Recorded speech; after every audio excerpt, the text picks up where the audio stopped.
Video को start करने से पहले मैं आपको बता दूं कि इस वीडियो को देखने से ज्यादा सुनने में समझ आएगा, तो हो सके तो इस वीडियो को ऐसी जगह पर देखो जहां का माहौल एकदम शांत हो। प्रिय हनुमान भक्तों को मेरा राम राम। जय सीताराम, जय बालाजी सरकार। दोस्तों, क्या आप अपने शत्रुओं से बहुत ज्यादा परेशान हैं? या फिर आपको ऐसा लगता है कि आपकी तरक्की के रास्ते में कोई बार बार रुकावट खड़ी कर रहा है? या आपके जीवन में एक के बाद एक नई नई परेशानी आ रही है? अगर हाँ, तो ये वीडियो आपके लिए है। अंत तक हमारे साथ बने रहिए। भक्तों, अगर आप भी किसी व्यक्ति की वजह से बहुत ज्यादा परेशान हैं और अपने जीवन में शांति चाहते हैं, तो आज के इस वीडियो में हम एक पारंपरिक उपाय के बारे में बात करेंगे, जिसमें कागज पर नाम लिखकर एक विशेष तरीके से उपाय की जाती है। मान्यता है कि इससे नकारात्मकता और परेशानियों से दूरी बनाने में मन को सहारा मिल सकता है। दोस्तों, इस वीडियो में सिर्फ बातें नहीं होंगी, मैं इस उपाय को अपने हाथों से पूरी विधि के साथ करके भी दिखाऊंगा। ये उपाय क्या है और इसे किस तरह करना है, इसकी पूरी जानकारी आपको वीडियो में बताएंगे। लेकिन उससे पहले एक जरूरी बात समझ लीजिए। हमारे जीवन में परेशानियां पैदा करने वाले लोग या परिस्थितियां अलग अलग तरह की हो सकती है। कुछ लोग सामने से आपका विरोध करते हैं, आपके काम में रुकावट डालते हैं या आपके लिए अच्छा नहीं सोचते। वहीं कुछ लोग ऐसे भी होते हैं जो सामने से कुछ नहीं कहते, लेकिन आपकी गैर मौजूदगी में आपके बारे में गलत बातें करते हैं या आपके खिलाफ गलत माहौल बनाने की कोशिश करते हैं। इन्हें हम गुप्त शत्रु, गुप्त विरोधी कह सकते हैं। ऐसे लोगों से बहुत ज्यादा सावधान रहना जरूरी है, क्योंकि इनका व्यवहार कई बार धीरे धीरे हमारे जीवन के माहौल को प्रभावित करता है। बिल्कुल दीमक की तरह जो दिखाई कम देती है, लेकिन धीरे धीरे चीजों को कमजोर कर देती है। इसलिए जरूरी है कि हम ऐसे लोगों को पहचानें, अपनी सीमाएं तय करें और अपने मन की शांति और आत्मसम्मान की रक्षा करें। भक्तों, आज की इस वीडियो में आपके लिए एक ऐसा पारंपरिक उपाय लेकर आए हैं, जिसे लेकर मान्यता है कि ये व्यक्ति को शत्रुता और नकारात्मक परिस्थितियों से बचाव का भाव देता है। चाहे आपके सामने एक विरोधी हो या कई लोग आपका विरोध कर रहे हों, इस उपाय का उद्देश्य है कि ऐसी परेशानियों से आपको मानसिक मजबूती मिले और आप अपने जीवन में शांति के साथ आगे बढ़ सकें। कहते हैं ना भक्तों, जब इंसान सच्चे मन से भगवान का स्मरण करता है तो उसके भीतर एक अलग ही हिम्मत पैदा होती है। इसलिए इस उपाय को भी श्रद्धा और सकारात्मक भावना के साथ ही करें। और अगर आप बालाजी महाराज के सच्चे भक्त हैं, तो वीडियो को लाइक जरूर करें और कमेंट सेक्शन में जय श्री राम या जय बागेश्वर धाम जरूर लिखें। हम भी बालाजी महाराज से प्रार्थना करेंगे कि आपकी जो भी मनोकामना है, जो भी अर्जी है, वो जल्द पूरी हो और आपके जीवन में सुख, शांति और सकारात्मकता बनी रहे। भक्तों, आज के इस कलयुग के समय में लोगों के बीच मतभेद होना और किसी का विरोध करने वाले लोगों का सामने आ जाना कोई असामान्य बात नहीं है। कई बार परिस्थितियां ऐसी बन जाती है कि एक नहीं बल्कि एक से ज्यादा लोग हमारे खिलाफ खड़े दिखाई देने लगते हैं। ये जीवन की एक सामान्य चुनौती है और ऐसे समय में घबराने के बजाय समझदारी, धैर्य और सही सोच के साथ आगे बढ़ना सबसे जरूरी है। देखिए भक्तों, अक्सर ऐसा माना जाता है कि जो व्यक्ति अपने जीवन में आगे बढ़ रहा होता है, मेहनत करके पैसा कमा रहा होता है और तरक्की की ओर बढ़ रहा होता है, उसके सामने चुनौतियां और विरोध करने वाले लोग भी बढ़ सकते हैं। यानी जैसे जैसे इंसान ऊंचाइयों की तरफ बढ़ता है, वैसे वैसे उसे कुछ लोगों की ईर्ष्या या विरोध का सामना भी करना पड़ सकता है और कई बार यही विरोध हमारे लिए परेशानी का कारण बन जाता है। घर में बेवजह के तनाव बढ़ने लगते हैं, धन से जुड़ी परेशानियां सामने आती है, मेहनत के बावजूद व्यापार में अपेक्षित लाभ नहीं मिल पाता या जो काम पहले बहुत अच्छा चल रहा था उसमें लगातार गिरावट महसूस होने लगती है। कभी कभी घर परिवार में स्वास्थ्य से जुड़ी परेशानियां भी चिंता बढ़ा देती है और इंसान सोचने लगता है कि आखिर ऐसा क्यों हो रहा है, रास्ता कहाँ है। ऐसे समय में भक्तों, घबराने की जरूरत नहीं है। आज जो पारंपरिक उपाय हम आपके लिए लेकर आए हैं, उसे पूरी श्रद्धा और सकारात्मक भावना के साथ एक बार जरूर कर सकते हैं। इसका उद्देश्य किसी व्यक्ति को नुकसान पहुंचाना नहीं, बल्कि अपने मन से नकारात्मकता और भय को दूर करके शांति और आत्मविश्वास के साथ आगे बढ़ना है। फिर देखिए, जब मन मजबूत होगा, सोच सकारात्मक होगी और आप अपने जीवन पर ध्यान देंगे, तो विरोध और परेशानियों का सामना करना भी आसान लगने लगेगा। भगवान की कृपा और अपनी मेहनत के साथ आगे बढ़ते रहिए, यही सबसे बड़ी शक्ति है। भक्तों, कई बार विरोध करने वाले लोग सामने से भी दबाव बनाने की कोशिश करते हैं। उनके पास पैसा, प्रभाव या ताकत हो सकती है और इसी वजह से वे किसी कमजोर व्यक्ति को डराने या दबाने की कोशिश करते हैं। अगर आपके आसपास, पड़ोस में, घर के आसपास या ऑफिस में कोई ऐसा व्यक्ति है जो खुले तौर पर आपको धमकाता है, डराता है या बार बार परेशान करता है, तो ऐसी स्थिति में डरकर चुप रहना सही नहीं है। अपनी सुरक्षा को सबसे पहले रखें और जरूरत पड़ने पर परिवार, भरोसेमंद लोगों या उचित कानूनी मदद का सहारा जरूर लें। लेकिन भक्तों, कुछ विरोधी ऐसे भी होते हैं जो सामने से बिल्कुल अलग नजर आते हैं। वे आपसे बहुत अच्छे से बात करेंगे, मीठी मीठी बातें करेंगे और ऐसा व्यवहार करेंगे कि आपको लगेगा इससे अच्छा आपका भला चाहने वाला शायद ही कोई होगा। हालांकि हर मीठा बोलने वाला व्यक्ति गलत नहीं होता, लेकिन कुछ लोग ऐसे भी हो सकते हैं जो आपकी तरक्की या सफलता से खुश नहीं होते।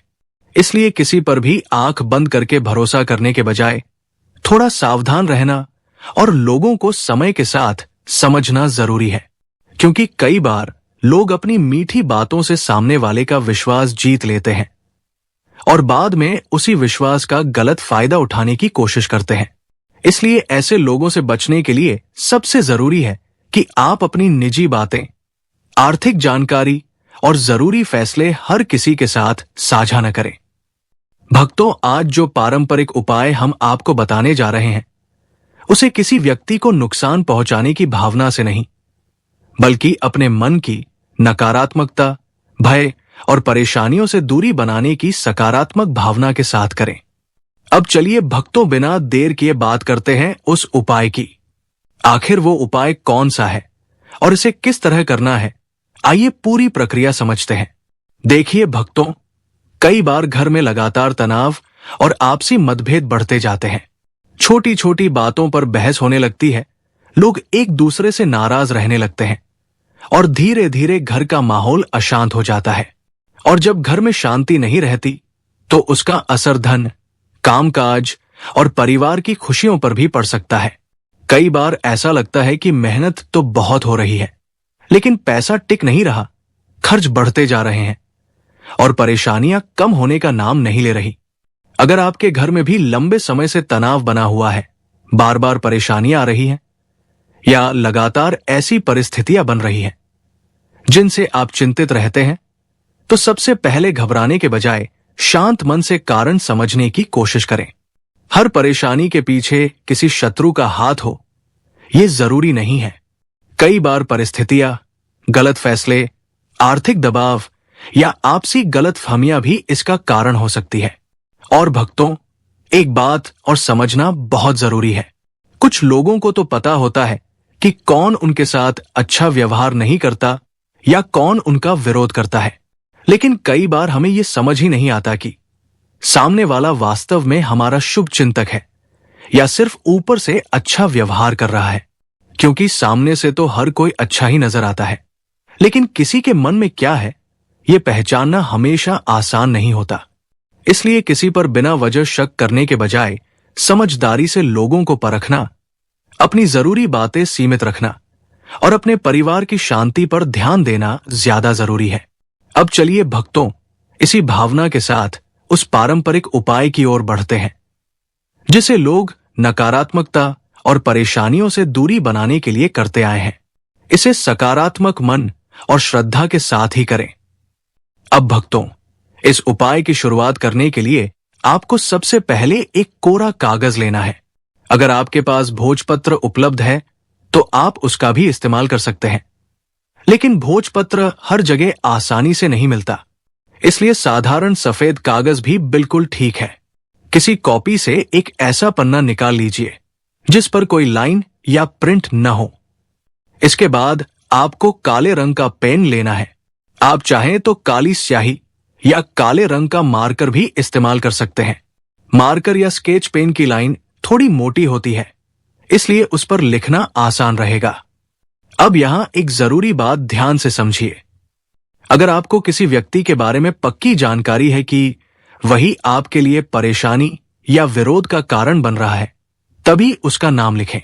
लेकिन अगर आपको यह पता ही नहीं है कि परेशानी किसकी वजह से है या आपको किसी व्यक्ति पर बिना वजह शक है, तो किसी का नाम बिल्कुल न लिखें। ऐसी स्थिति में कागज पर सिर्फ शत्रु शब्द लिखना पर्याप्त है। यानी जहां किसी व्यक्ति की पहचान स्पष्ट हो वहां उसका नाम लिखा जा सकता है, और जहां पहचान स्पष्ट न हो वहां किसी निर्दोष व्यक्ति पर शक करने के बजाय केवल शत्रु लिखें। इस तरह यह प्रक्रिया किसी खास व्यक्ति को निशाना बनाने के बजाय आपकी परेशानियों और नकारात्मक भावनाओं से दूरी बनाने की एक प्रतीकात्मक प्रक्रिया के रूप में रहेगी। तो भक्तों, जब आप कागज पर शत्रु या यदि बिल्कुल निश्चित हो तो संबंधित व्यक्ति का नाम लिख लें। उसके बाद उस कागज को मोड़कर एक छोटी सी पर्ची जैसा बना लीजिए। अब यहां एक जरूरी सावधानी रखें। कपूर और कागज जलाने की प्रक्रिया आग से जुड़ी है, इसलिए इसे बच्चों, पर्दों, कपड़ों और किसी भी ज्वलनशील चीज से दूर, सुरक्षित और हवादार जगह पर ही करें। बेहतर है कि इसे किसी अग्निरोधी पात्र में रखकर ही किया जाए और आग को कभी भी अकेला न छोड़े। परंपरागत रूप से इस पर्ची को कपूर के साथ जलाने की बात कही जाती है। इसे करते समय मन को शांत रखें और किसी के प्रति बदले या नुकसान की भावना न रखें। अगर आप चाहते हैं कि यह प्रक्रिया आपके लिए एक सकारात्मक संकल्प बने, तो इसे इसी भावना से करें कि आपके जीवन से तनाव, भय और नकारात्मकता दूर हो और घर में शांति बनी रहे। और हां भक्तों, इसे ऐसे समय करना बेहतर है जब आपको कोई जल्दबाजी न हो और आपका ध्यान पूरी तरह इसी प्रक्रिया पर हो। किसी को छिपाने या डरने की जरूरत नहीं है। बस सुरक्षित तरीके से, शांत मन से और पूरी सावधानी के साथ ये प्रक्रिया करें। अब भक्तों, जब कागज जल जाए और उसकी राख बच जाए, तो उसे अपने घर के अंदर रखने के बजाय किसी साफ सुथरे और सुरक्षित स्थान पर निपटा दें। ऐसी जगह चुनें जहां लोगों का आना जाना कम हो और किसी दूसरे के घर, रास्ते या सार्वजनिक जगह पर गंदगी न फैले। बहुत दूर जाने की जरूरत नहीं है। बस सुरक्षित तरीके से राख का निपटारा कर दीजिए और फिर अपने घर वापस आ जाइए। एक बात और, इस पूरी प्रक्रिया को लेकर किसी तरह का डर या अंधविश्वास मन में न रखें। इसका उद्देश्य केवल एक प्रतीकात्मक रूप से नकारात्मक भावनाओं और तनाव को पीछे छोड़ना है। असल जीवन में अगर कोई व्यक्ति आपको परेशान या धमका रहा है, तो अपनी सुरक्षा को प्राथमिकता दें और जरूरत पड़ने पर परिवार या उचित सहायता का सहारा लें। अब बात करते हैं कि यह प्रक्रिया किस दिन की जाए। पारंपरिक मान्यता के अनुसार इसे सप्ताह के किसी भी दिन किया जा सकता है। सोमवार, मंगलवार, बुधवार, गुरुवार, शुक्रवार या शनिवार। इनमें मंगलवार और शनिवार को विशेष महत्व दिया जाता है। शनिवार का दिन शनिदेव को समर्पित माना जाता है। शनिदेव को कर्म फलदाता कहा जाता है, यानी मान्यता है कि व्यक्ति को उसके कर्मों के अनुसार फल मिलता है। इसलिए अगर कोई आपके साथ गलत व्यवहार करता है, तो बदले की भावना रखने के बजाय न्याय और सही कर्म पर भरोसा रखना बेहतर है। वहीं मंगलवार का दिन संकटमोचन हनुमान जी को समर्पित माना जाता है। भक्तों का विश्वास है कि सच्ची श्रद्धा और भक्ति से हनुमान जी का स्मरण करने से मन को साहस, शक्ति और सकारात्मक ऊर्जा मिलती है। इसलिए अगर आप इस पारंपरिक प्रक्रिया को करना चाहते हैं, तो मंगलवार या शनिवार का दिन श्रद्धा और शांत मन के साथ चुना जा सकता है। भक्तों, अगर आप इस पारंपरिक प्रक्रिया को करना चाहते हैं, तो इसे शाम के समय लगभग 5 बजे से 7 बजे के बीच शांत मन से कर सकते हैं। इसे लगातार 3 मंगलवार या 3 शनिवार तक करने की परंपरा बताई जाती है। मान लीजिए आपने पहले मंगलवार को किया, फिर दूसरे मंगलवार को और फिर तीसरे मंगलवार को, तो इस तरह 3 बार यह प्रक्रिया पूरी हो जाएगी। अगर किसी कारण से बीच में कोई मंगलवार या शनिवार छूट जाए तो घबराने की जरूरत नहीं है। जब अगला अवसर मिले तब इसे जारी रख सकते हैं। भक्तों, हमने आपको इस वीडियो में एक एक बात सरल तरीके से समझाने की कोशिश की है। किस तरह की परिस्थितियों में सावधानी रखनी चाहिए, विरोध करने वाले लोगों से कैसे समझदारी से निपटना है और इस पारंपरिक प्रक्रिया को किस तरह किया जाता है। आपसे बस इतना कहेंगे कि किसी के प्रति बदले या नुकसान की भावना न रखें। अपने जीवन में शांति, सकारात्मकता और आत्मविश्वास बढ़ाने के उद्देश्य से ही इसे करें। अगर इस उपाय से जुड़ी कोई बात आपको समझ नहीं आई है तो कमेंट सेक्शन में अपना सवाल पूछ सकते हैं, या फिर वीडियो को एक बार ध्यान से दोबारा देखकर पूरी प्रक्रिया समझ सकते हैं। क्या करना है, कब करना है और किन बातों का ध्यान रखना है। आशा करते हैं भक्तों, ये जानकारी आपको अच्छी लगी होगी। अगर वीडियो पसंद आया हो तो इसे लाइक जरूर करें और कमेंट में जय श्री राम, जय बालाजी सरकार, जय बागेश्वर धाम सरकार जरूर लिखें। ईश्वर से यही प्रार्थना है कि आपके जीवन में सुख, शांति और सकारात्मकता बनी रहे। तो मिलते हैं ऐसी ही जानकारीपूर्ण वीडियो में। तब तक के लिए राम राम, जय सीताराम, जय बालाजी सरकार।